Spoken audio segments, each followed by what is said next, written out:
ఈరోజు నంద్యాలలో చాలామంది మన తెలుగుదేశం కార్యకర్తలు కానీ ఎన్టీఆర్ అభిమానులు కానీ మన ఫారూక్ గారి అభిమానులు కానీ చాలామంది దాదాపు మన నంద్యాల్ టౌన్ నుంచి నంద్యాల్ మండలం నుంచి అట్లానే గోస్పాడు మండలం నుంచి దాదాపు 10,000 మంది బయలుదేరినారు.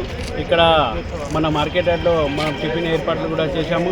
ఇక్కడి నుంచి అందరూ లీడర్లు అంతా వాళ్ళ రెస్పాన్సిబిలిటీ అంటే వాళ్ళందరూ బస్సులో మనం ఇన్ఛార్జ్ అని ఇచ్చినాం. వాళ్ళందరూ తీసుకుపోయి మళ్ళీ జాగ్రత్త తీసుకురావాలి. దానికోసం వాళ్ళ ప్రతి ఒక్కళ్ళ ఫోన్ నెంబర్ మేము రాసుకుంటున్నాం. ఎవరెవరు ఎక్కినారో మళ్ళీ వాళ్ళు క్షేమంగా రిటర్న్ రావాలని కోరుకుంటూ అట్లానే ఈ తెలుగుదేశం కార్యకర్తలందరికీ ధన్యవాదాలు తెలుస్తున్నాను. ఈ కార్యక్రమాన్ని మనం అంతా విజయవంతం చేయాలని కోరుకుంటూ మనం ఈ మహానాడుని సక్సెస్ఫుల్ చేసినందుకు తెలుగుదేశం కార్యకర్తలందరికీ నమస్కారం.